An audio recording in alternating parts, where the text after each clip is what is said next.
Hello and welcome to ESAT. I'm Ngudu Welde with the news. Returning home after 11 years in exile, the leader of Patriotic Gumbo 7 said the country should give priority to stability, maintaining reforms and building institutions necessary for the functioning of a democratic process. Speaking to thousands of supporters and residents of the capital Addis Ababa who came out to welcome the return to Ethiopia of PG7, its chairman, Professor Birhanu Negga, said his party was not in a hurry to hold elections but help the process of establishing institutions that will ensure a free and fair electoral process, as well as making sure an independent judiciary is in place to resolve any disputes. Negga's former party, the Coalition for Unity and Democracy, CUD, swept the 2005 elections and he was the first elected mayor of the capital Addis Ababa. The ruling EPRDF, led by the late Prime Minister Meles Zenawi, rigged the elections as international election observers declared foul play. Mr. Negga and hundreds of political leaders and supporters were thrown to jail.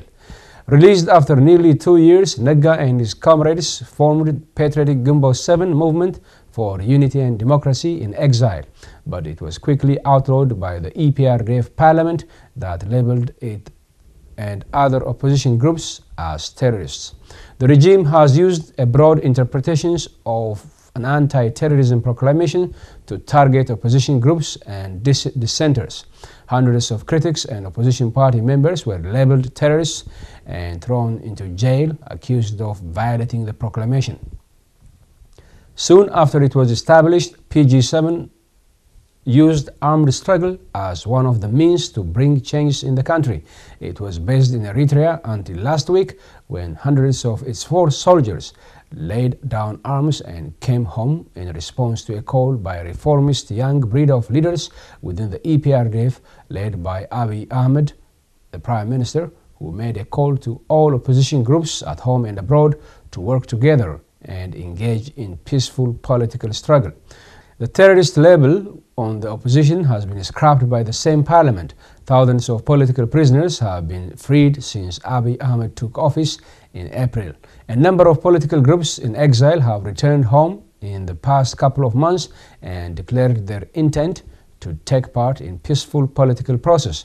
Over 200 members and supporters of Negga's party from across the globe have arrived in Addis Ababa on Sunday and received a warm welcome in the capital. Speaking on Sunday at the Addis Ababa Stadium, Professor Birhanu thanked the reformist group within the ruling EPRDF for making the political changes possible and for the call made to the opposition to return home.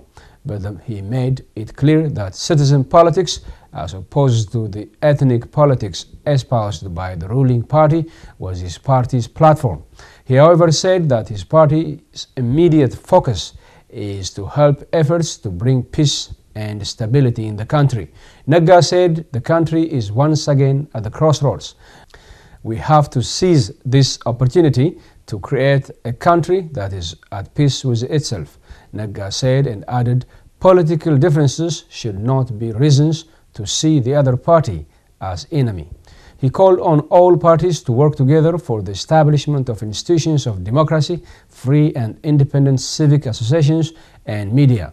Also speaking on the occasion was Andargacho Tsige, the party's Secretary General, who said their struggle was not over but has actually just begun.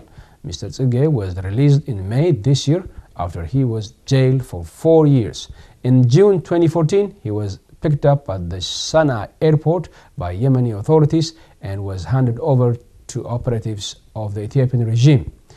Our struggle will come to an end only when we create a country where the youth live without fear, where they have a right to work and prosper, he told a packed stadium as loud cheers interrupted his speech.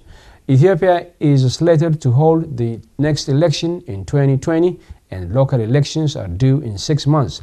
Administrative boundaries have been drawn along ethnic lines in a country where ethnic politics and emphasis on one's ethnic origin have dominated the political modus operandi for 27 years. With the opportunity comes fear of the unknown and challenges derived from entrenched ethnic feelings.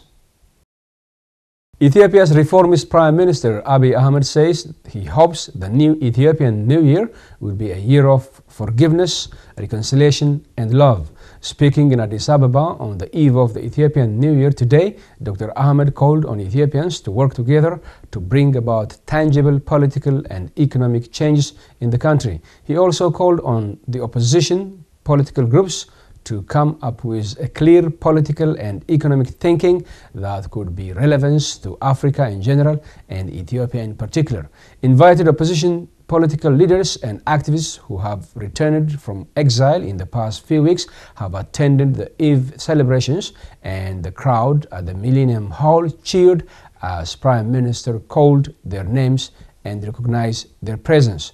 Ahmed also vowed that the new year would be one that they would not tolerate corrupt government officials and those who steal.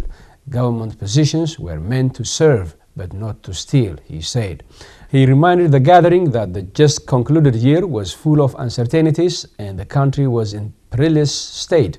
The political crisis led to an economy that is in deep trouble, he said. The new year opens a new horizon that is full of hope, so let's promise to work hard to bring prosperity and leave poverty behind, the Prime Minister noted. Abiy Ahmed expressed his best wishes to Eritreans who also follow the same calendar. He said the defense forces of the two countries are celebrating the new year together. Ethiopia and Eritrea follow the same calendar, similar to the Coptic calendar.